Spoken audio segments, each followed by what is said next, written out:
안녕하십니까. 2021년 4월 26일 월요일 매일 한국경제신문 스크랩을 시작하겠습니다. 오늘의 주요 뉴스 요약입니다. 첫 번째 기사는 한국형 도심 항공교통, 즉 UAM 기술 및 인프라스트럭처 협력을 위한 현대자동차그룹과 LIG 넥스원, 그리고 한국항공우주산업 간 3자 동맹 체결이 초읽기에 들어갔다는 소식입니다. 이 동맹이 갖는 가장 큰 의미는 UAM 비즈니스 생태계 구축에서 가장 중요한 퍼즐이 맞춰졌다는 데 있습니다. 지금까지 국내 UAM 시장 조성 단계에서 핵심 플레이어 역할을 해온 건 자동차 제조사인 현대차그룹과 방위산업체인 하나였습니다. 두 회사는 생태계를 만들기 위해 비행체, 인프라, 서비스 부문 간 유기적 결합을 목표로 여러 관련 기관과 경쟁적으로 업무 협력을 맺어왔습니다.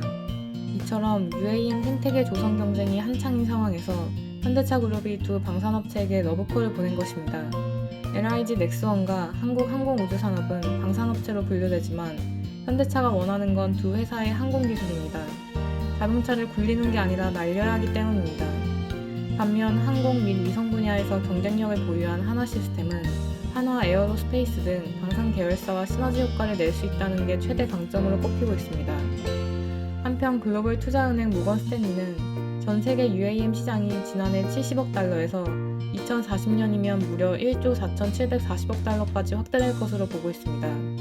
연평균 성장률이 30.7%에 이르는 초고속 성장을 전망한 것입니다.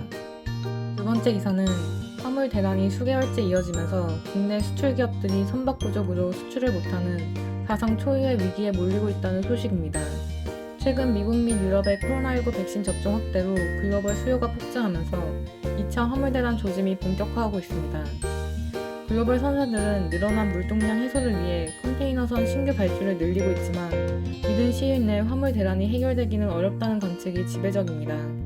정부는 지난해 12월부터 수출입 물류 종합 대응센터를 운영하고 있지만 화물 대란을 해결할 뾰족한 수단이 없는 상황입니다. 시장에서 결정되는 운임에 대해 정부가 간섭하는 것은 불가능하기 때문입니다. 대신 중소벤처기업부는 국내 중소기업의 신청을 받아 한국당 200만원 한도 내에서 해상 운임을 지원하겠다는 계획입니다.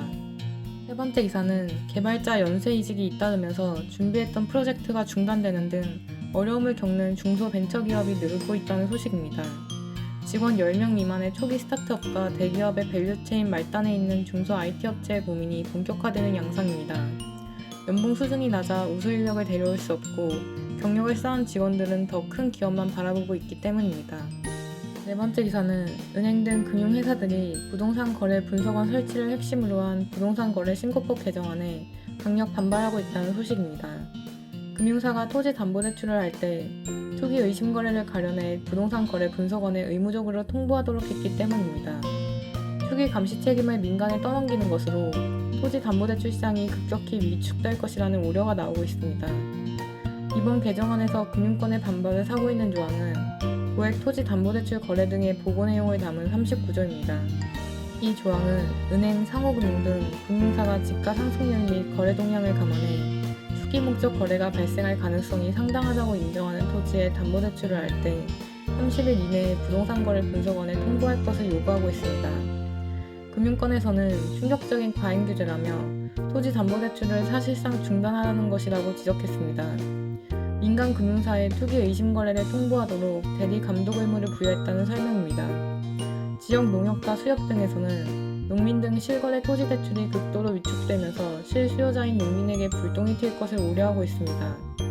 권대중 명지대 교수는 땅 투기를 막고 싶으면 토지를 오래 보유한 사람에게 보상을 많이 해주도록 토지보상법을 개정하면 된다며 정부가 모든 정보를 끌어모으면서 책임은 민간에 전가하는 빅브라더식 해법은 문제가 있다고 지적했습니다. 그럼 이상으로 오늘의 매일 한국경제신문 스크랩을 마치겠습니다. 들어주셔서 감사합니다.